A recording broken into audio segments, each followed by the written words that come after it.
Hello, আসসালামু আলাইকুম। আজ আমি স্ক্যাবিস নিয়ে কথা বলবো। তা আসলে এই খোসপাঁচড়া চুলকানি এমন একটা অবস্থা দাঁড়িয়ে গেছে যেটা বলার বাইরে। মানে একটা মহামারীর মতো অবস্থা এবং কারো ভালোই হতে চাচ্ছে না। তো এখন এই যে স্ক্যাবিস, এটা আসলে এক প্রকার চর্মজনিত রোগ, যা হচ্ছে সার্কোপেডিস স্ক্যাবিস নামক ক্ষুদ্র পরজীবী বা মাইটের কারণে হয়ে থাকে। এই পরজীবী ত্বকের নিচে ফুসকুড়ির মতো ছোট ছোট গর্ত তৈরি করে এবং যা একসময় খুব চুলকানির আকার ধারণ করে এবং এত বেশি চুলকায় যে এই চুলকানি বিশেষ করে রাতের বেলায় ঘুমিয়ে পারা যায় না। দিনের বেলায় তাও একটু কম থাকে, কিন্তু রাতের বেলা একবার অসহনীয় অবস্থা ধারণ করে। আর এই যে চুলকানি সাধারণত যাদের হচ্ছে, যারা দেখা যায় খুব ঘনবসতি পরিমাণ, মানে যে জায়গাগুলো যেখানে প্রচুর লোক একসাথে বসবাস করে, একই ঘরের মধ্যে অনেকজন একবারে মানে দলার মতো হয়ে অবস্থান করে, তারপরে যেসব পরিবেশ খুব বেশি স্যাঁতসেঁতে, এমন পরিবেশগুলোতেই সাধারণত এই স্ক্যাবিসটা হচ্ছে। বিশেষ করে মাদ্রাসার স্টুডেন্ট, হোটেলগুলোতে, যেগুলোতে একই কাপড়ে মানে বিভিন্ন ধরনের লোক থাকে এবং যে কাপড়গুলো প্রতিদিন বদলানো হয় না, এসব জায়গাতে মানুষ প্রচুর পরিমাণে গেলেও তাদের স্ক্যাবিস হওয়ার সম্ভাবনা থাকে।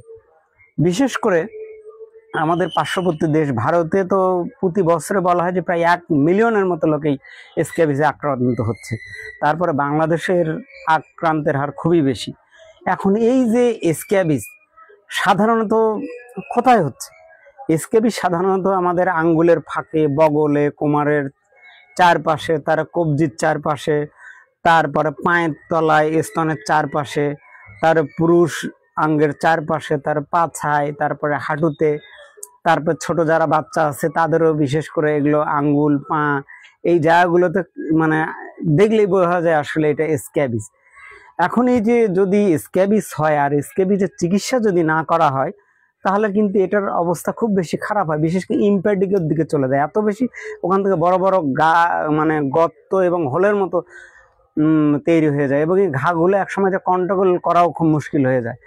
এখন এই যে স্ক্যাবিস, এইটা কিন্তু দেখা যায় যে যেসব পরিবার হয় তারা নিজেরা দেখা যায় যাদের হচ্ছে তাদের চিকিৎসা করতেছে এবং পার্শ্ববর্তী যারা আছে নিজেদের মধ্যে তাদের হয়তো অল্প কিছু হচ্ছে, এটা তারা চিকিৎসা করছে না। যার কারণে হয় কি, স্ক্যাবিসটা যার ওষুধের কারণে ওই পরিবারের এক সদস্যের ভালো হয়ে গেলেও পরবর্তীতে এই যে বাকি যে সদস্য থাকতেছে এর কারণে ওর আবার পুনরায় হচ্ছে, এটা ভালোই হচ্ছে না।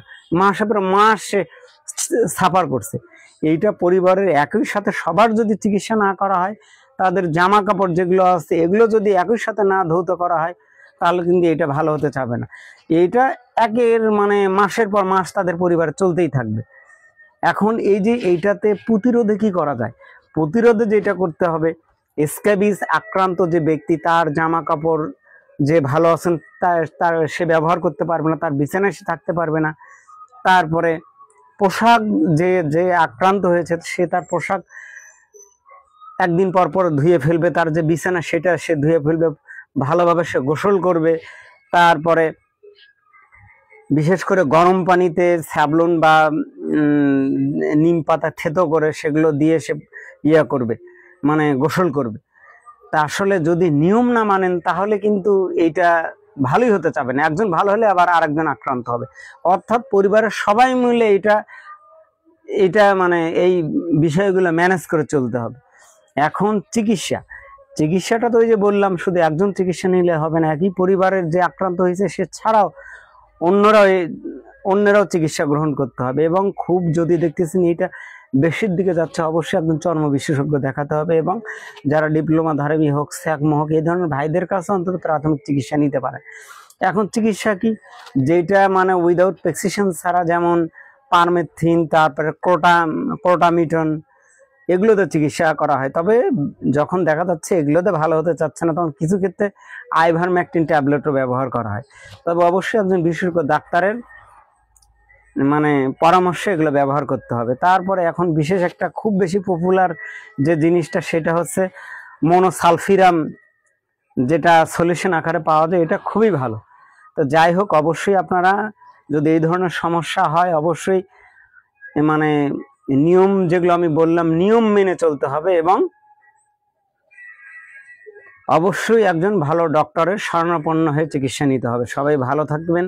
আসসালামু আলাইকুম।